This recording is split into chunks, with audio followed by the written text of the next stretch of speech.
Hello guys, welcome to my YouTube channel.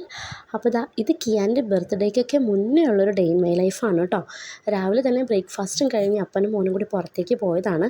തിരിച്ച് വന്നപ്പോൾ മോൻ്റെ തലയിലൊരു പുതിയ റോഡൊക്കെ വെട്ടിയിട്ടുണ്ട് കേട്ടോ.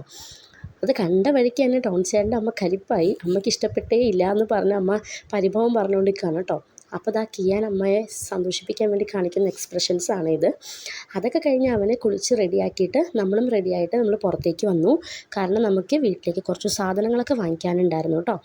അപ്പോൾ സാധനങ്ങളൊക്കെ വാങ്ങി ഷോപ്പിംഗ് ചെയ്യുന്ന വീഡിയോസൊന്നും എടുക്കാൻ പറ്റിയില്ല. കാരണം നമ്മൾ രണ്ടുപേരും മാത്രമല്ലേ ഉള്ളൂ. അപ്പോൾ അവനെ ഒരാൾ ഹാൻഡിൽ ചെയ്താലേ മറ്റേ ആൾക്ക് ഷോപ്പ് ചെയ്യാൻ പറ്റുള്ളൂ. പുറത്തിറങ്ങിയപ്പോൾ നല്ല വെയിലായിരുന്നു കേട്ടോ. അപ്പോൾ ടോണിച്ചേട്ടൻ പറഞ്ഞു, എന്നാൽ നമുക്ക് സർബത്ത് കുടിക്കാമെന്ന് പറഞ്ഞിട്ട് എന്നെ കൂട്ടിക്കൊണ്ടുവന്നത് ഈ ഷോപ്പിലേക്കാണ്.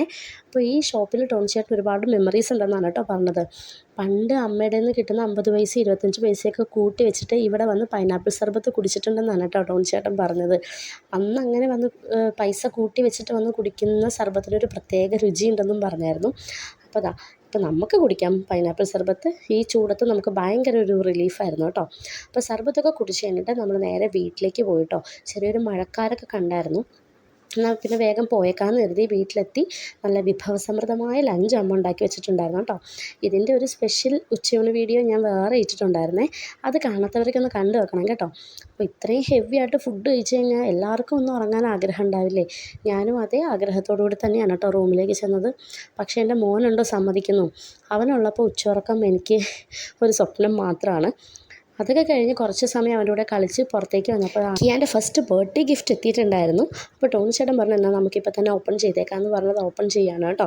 അപ്പോൾ എൻ്റെ ചേച്ചിയും ചേച്ചിയുടെ ഹസ്ബൻഡും കൂടെ അവന് ഗിഫ്റ്റ് ചെയ്തതാണ് ഇത്. ഒരു ഹൈ ചെയറായിരുന്നു. അപ്പോൾ വൈകുന്നേരം കിയാനെ ഹൈ ചെയറിൽ ഇരുത്തിയിട്ട് നമ്മൾ ചായയൊക്കെ കുടിച്ചു കേട്ടോ. അവൻ ആദ്യം അതിലിരിക്കാൻ ചെറിയൊരു പേടിയൊക്കെ കണ്ടെങ്കിലും പിന്നെ അങ്ങ് ഓക്കെ ആയേ. അപ്പോൾ പുറത്ത് വലിയ കാറ്റൊക്കെ നടക്കുമായിരുന്നു കേട്ടോ. ഞാൻ ഫോണും എടുത്ത് വീഡിയോ എടുക്കാൻ വന്നപ്പോൾ കാറ്റൊക്കെ അങ്ങ് മാറി. മഴ പെയ്യും മുന്നേ വേഗം പോകാമെന്ന് കരുതിയിട്ട് നമ്മൾ റെഡിയായി കേട്ടോ. അപ്പം നമ്മളെ കൊണ്ടുവന്ന് റെയിൽവേ സ്റ്റേഷനിൽ വിട്ടു. നമ്മൾ എങ്ങോട്ടാണ് പോകുന്നതെന്ന് പറഞ്ഞില്ലല്ലേ. നമ്മൾ തിരിച്ച് എറണാകുളത്ത് എൻ്റെ വീട്ടിലേക്ക് പോകാം കേട്ടോ. ടോണിച്ചേട്ടന് പിറ്റേ ദിവസം ഡ്യൂട്ടിക്ക് കയറണം, എനിക്ക് ജോലിക്കും പോകണം. പിന്നെ എറണാകുളത്തേക്ക് പോകണമല്ലോ നമുക്ക്. അങ്ങനെ നമ്മൾ ട്രെയിൻ കാത്ത് നിൽക്കുകയാണ്. കിയാനിപ്പോൾ റെയിൽവേ സ്റ്റേഷനിൽ വരുമ്പോൾ ആദ്യമൊക്കെ പേടിയുണ്ടായിരുന്നു കേട്ടോ ട്രെയിൻ പോകുന്നത് കാണുമ്പോൾ. ഇപ്പോൾ അവനങ്ങനെ പേടിയൊന്നും തോന്നുന്നില്ല. അപ്പോൾ ഒരു 8 മണിയോടുകൂടി നമ്മൾ റെയിൽവേ സ്റ്റേഷനിൽ എറണാകുളത്തെത്തി. പിന്നെ അവിടെ നിന്ന് നമ്മൾ ബസ്സിനാണ് കേട്ടോ എൻ്റെ വീട്ടിലേക്ക് പോയത്. രാത്രി ആയതുകൊണ്ടിട്ട് വീട്ടിൽ നിന്ന് അപ്പച്ചനും അമ്മച്ചിയൊന്നും വിളിച്ച് വരുത്തി ബുദ്ധിമുട്ടിക്കേണ്ടെന്ന് കരുതിയിട്ട് നമ്മൾ പ്രൈവറ്റ് ബസ്സിനാണ് പോയത്. അതെല്ലാം കഴിഞ്ഞ് വീട്ടിൽ ചെന്നപ്പോൾ അമ്മച്ചിയുടെ വക സ്പെഷ്യൽ താഴെ ഉണ്ടായിരുന്നു കേട്ടോ. എല്ലും കപ്പയൊക്കെ ഉണ്ടായിരുന്നേ. ടോണിച്ചേട്ടന് ഒരുപാട് ഇഷ്ടമാണ്. അപ്പോൾ അതൊക്കെ കഴിച്ചിട്ട് സുഖമായിട്ട് കിടന്നുറങ്ങി കേട്ടോ. Thank you for watching.